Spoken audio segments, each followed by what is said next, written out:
30 degrees below zero, the wind howling across the interstate, and somewhere out there, a diesel truck is burning fuel just to keep the supply chain alive. That truck carries the fragile lifeline of the modern farm, pallets of processed soy and corn, grown thousands of miles away, and entirely dependent on perfect logistics. When the roads freeze and the deliveries halt, that anxiety sets in, a quiet dread known to anyone who relies on just-in-time systems to feed their flock. But walk away from the salted highway, past the empty fields, and you find a completely different model of survival standing upright in the deep snow. This is a dormant Siberian pea shrub, holding its ground without a single drop of imported fertilizer, unbothered by plunging temperatures or broken supply chains. It doesn't ask for a heavy diesel engine, an annual tiller, or a plastic feed bag, because it operates entirely on the deep time of perennial agriculture. This unassuming bush isn't just surviving the dead of winter. It is acting as a living savings account of high-density protein, waiting patiently to be cashed in.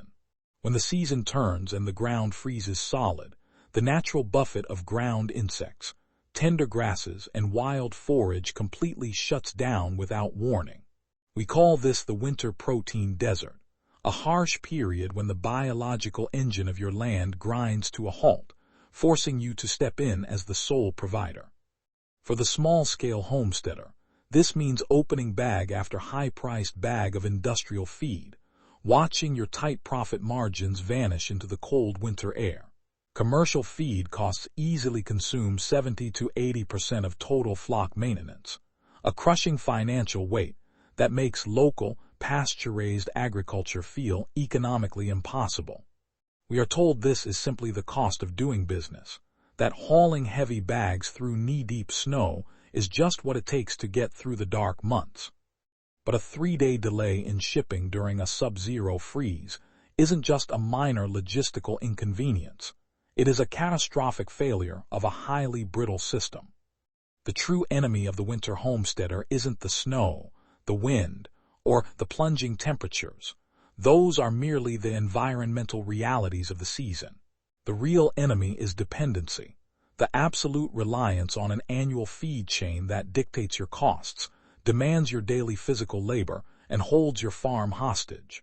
If we want true resilience on the land, we have to stop trying to conquer the winter with imported calories and start engineering our landscapes to feed themselves.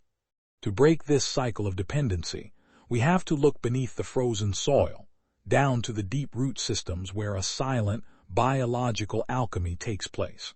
The Siberian pea shrub, scientifically known as Caragana arborescens, doesn't compete for precious nutrients in the topsoil like shallow annual crops do. It manufactures its own supply. Attached to its extensive roots are tiny, subterranean nodules, functioning exactly like rechargeable biological batteries that store one of the most critical growth elements on Earth. Through an ancient partnership with rhizobium bacteria, this shrub pulls pure nitrogen gas straight out of the atmosphere and converts it into water-soluble biological gold. It takes the very air we breathe and transmutes it into usable ammonia, building the molecular foundation for complex amino acids without a single synthetic input. The result of this invisible underground factory is a seed pod carrying a massive payload of 36% crude protein, a density directly comparable to commercially roasted soybeans. But unlike industrial soy, which aggressively mines the soil and requires constant synthetic fertilization, the pea shrub actually leaves the surrounding earth much richer than it found it. Every autumn, it drops a heavy layer of nitrogen-rich leaf litter onto the ground, acting as a free, self-applying green manure for the neighboring pasture grasses. It can quietly pump up to 100 kilograms of nitrogen per hectare into the soil every single year, heavily subsidizing the growth of everything planted around it. You aren't just planting a bush to block the harsh winds. You are installing a decentralized, self-powering fertilizer factory that operates completely off the industrial grid. This is the essence of anti-fragile landscape design, a biological system that gets stronger, deeper, and vastly more productive with every passing season, entirely on its own. While the industrial feed mill requires heavy machinery, fossil fuels, and global shipping lanes to produce protein, this shrub uses nothing but ambient sunlight, atmospheric air, and time. It takes the theoretical concept of a closed-loop ecosystem and makes it tangible, turning invisible gases into dense, winter-ready calories that can sustain a flock through the hardest months. This kind of extreme resilience isn't a modern permaculture trend or an untested theory. It is the historical backbone of survival for cultures that truly understood unforgiving climates. For centuries, Mongolian nomads and Siberian herdsmen relied on these exact seeds as a critical famine food, a dependable calorie source when the harsh steppes offered absolutely nothing. They understood that when the grazing lands vanished under feet of snow, these tough, drought-resistant shrubs would still be standing, holding precious protein high above the frost line. That same rugged tenacity proved invaluable during the environmental collapse of the 1930s, when the American Great Plains turned into an ocean of suffocating dust. As part of the massive Prairie Shelter Belt project, Caragana was planted in scorched, wind-stripped soils where absolutely nothing else could take root or manage to survive. It stood as the lone survivor in a broken landscape, breaking the brutal winds, anchoring the fragile topsoil, and proving its ultimate worth as a pioneer species built for adversity. So how do we harness this resilient pioneer energy and put it to work on the modern homestead, transforming it from a historical curiosity into a working biological engine? It begins with the sheer hardiness of the plant itself, capable of shrugging off temperatures plunging to -50 degrees Celsius, thriving effortlessly in Zone 2 climates. While annual grain roots merely scratch the fragile surface of the topsoil, Caragana drives a massive, woody taproot up to 5 full meters deep into the earth. This deep taproot acts like a powerful mineral elevator, reaching hidden water tables and crucial micronutrients that shallow-rooted corn and soy could never possibly access. But the true mechanical genius of the system reveals itself late in the season, through an ingenious biological trigger known to botanists as dehiscence. As the dark winter sets in and the freezing air turns dry, the long seed pods build up immense physical tension, coiling tightly like microscopic torsion springs. When the exact right moment arrives, the pods suddenly shatter, violently spiraling open and naturally launching their high-protein seeds outward onto the frozen forest floor. It is a completely autonomous, self-harvesting mechanism, constantly scattering a dense carpet of feed right where your scratching flock naturally prefers to forage and hunt. I recently spoke with a homesteader in northern Saskatchewan who planted these as living hedges, and his daily perspective completely shattered the traditional farming paradigm. He told me he used to break his back hauling 50-pound feed bags through waist-deep snow every single morning, cursing the bitter cold and draining his bank account. Now he simply opens the coop door, pours himself a hot cup of coffee, and watches his birds head straight for the tree line to intuitively harvest the seeds themselves. That is the profound lifestyle shift this system offers, moving you away from the exhausting, daily physical labor of feeding and into the profound joy of biological observation. By planting these shrubs as dense, living hedges and biological pellet dispensers along your pasture perimeters, you completely eliminate the expensive middleman of the industrial feed chain. The heavy machinery of harvest is entirely replaced by the natural behavior of the animal, and the burden of logistics is handed over to the architecture of the plant. Your flock gets the necessary calories and dense amino acids required to maintain body heat and feather production, while you get your time, money, and independence back. But providing high-density winter protein is only half of what this perennial engine can actually do for a vulnerable homestead, struggling against the harsh winter elements. What happens when you combine this zero-input feed source with the raw physics of microclimate engineering, completely altering the thermodynamics of your land? Look at a flat, open paddock in the dead of January. The wind hits like a physical weight, stripping heat from every living creature and forcing their metabolisms into overdrive just to stay alive. Without shelter, an animal can burn up to 30% more energy maintaining its core temperature, energy that must be replaced by even more expensive grain from your storage. When you plant the Siberian pea shrub, you aren't just adding a plant. You are installing a piece of biological engineering that fundamentally rewrites the physics of your landscape. By functioning as a multi-story windbreak, these hedges can slash local wind speeds by half, creating a pocket of stillness that radically reduces the metabolic debt your flock has to pay. The transformation is immediate and measurable. The ground remains softer, snow drifts are managed with intent, and the ambient temperature within the shelter belt feels significantly milder. In the height of summer, these same shrubs provide a cooling, dappled shade that prevents heat stress, ensuring your biological engine never has to redline to survive the extremes. The soil beneath the hedge begins to change too, turning from a compacted clay into a rich, friable sponge, teeming with the dormant fungal networks that feed on the annual leaf fall. You move from managing a barren piece of dirt to stewarding a complex engine of life that produces shade in July and high-density protein in the depths of January without fail.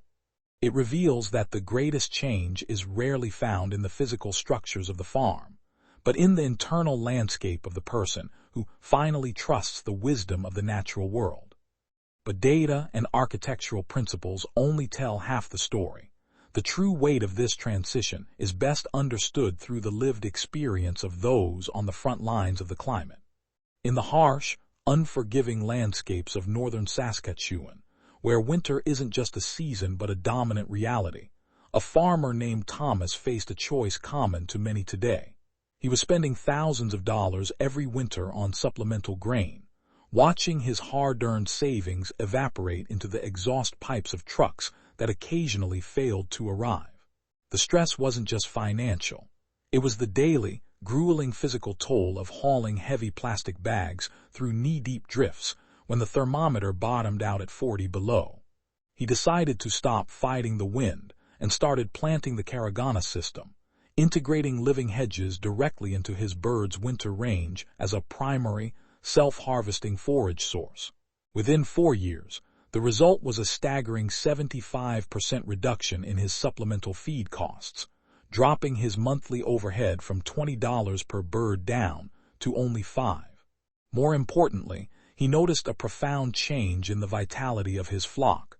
The birds weren't just surviving, they were thriving with richer plumage and yolks of a deep, sunset orange. The fear of a missed delivery or a sudden grain price spike began to fade, replaced by the quiet confidence of knowing his land was actually doing the heavy lifting for him. Thomas no longer sees himself as a mere purchaser of inputs and a mover of bags. He has become a steward of a system that honors the natural intelligence of the bird. His story isn't an isolated success. It is a blueprint for anyone who is tired of being held hostage by global logistics and is ready to regain their agency on the land. This shift toward localizing protein production isn't just about saving money. It is about building a foundation of true economic sovereignty in an increasingly unstable world. As we look at shifting global climates and the rising volatility of industrial grain markets, the ability to produce high-density calories on-site becomes your ultimate insurance policy. We live in an age of fragile connections, where a single break in a supply chain thousands of miles away can resonate through your kitchen and your bank account within days. By choosing to design resilience into our landscapes, we are creating a buffer zone that protects our families and our communities from the shocks of an unpredictable global economy. This isn't a survivalist strategy born of fear or a withdrawal from society. It is a proactive, optimistic embrace of the incredible abundance that nature is already trying to provide. When you plant a perennial protein engine, you are voting for a future where food security is a local, tangible reality, rather than an abstract promise from a distant corporation. It is the difference between being a passive consumer at the end of a long, brittle fuse and being an active participant in a robust, localized food web that knows how to adapt. The deeper truth is that this entire journey, from the frozen interstate to the thriving hedge, was never really just about chickens, shrubs, or the fluctuating cost of feed bags. Those are merely the symptoms of a much deeper conversation we are having with the planet about the nature of survival, the value of human time, and our definition of efficiency. Modern industrial systems prioritize the high-speed efficiency of the machines, often at the direct expense of the long-term resilience and the underlying health of the biological world. But nature operates on a different logic. It chooses resilience every single time because it knows that the most efficient system in the world is worthless if it cannot survive a storm. The pea shrub teaches us that true abundance doesn't come from the constant, exhausting effort of trying to force the land to produce more than its natural capacity. Instead, it comes from the quiet, patient work of facilitation, of identifying the intelligence already contained within the seed and giving it the space and time it needs to grow. Our role as stewards isn't to build the system from scratch with fossil fuels and heavy iron. It's to align our human designs with the ancient, self-organizing patterns of life itself. As the sun sets over the Saskatchewan prairie and the temperature begins its nightly plunge, the contrast we saw at the beginning of this journey returns with a new, piercing clarity. On the distant highway, the lights of the grain trucks flicker in the blowing snow, a reminder of the frantic energy required to keep a brittle, linear supply chain from breaking. But here, in the stillness of the Perma to plate garden, the Siberian pea shrub stands as a silent sentinel, a sleeping giant that has already done its work for the year. While the world outside waits in anxiety for the next delivery, this landscape is at peace, holding its high-protein treasure in the deep freeze until the exact moment it is needed. The most powerful technology in a sub-zero winter isn't a high-efficiency heater or a global logistics network. It's a seed that knows how to wait and a person who knew when to plant it. If this story changed the way you see the land around you, let us know in the comments below. And if you'd like to learn more practical ways to build resilience, abundance, and food freedom, subscribe to Perma to Plate and join us on the journey.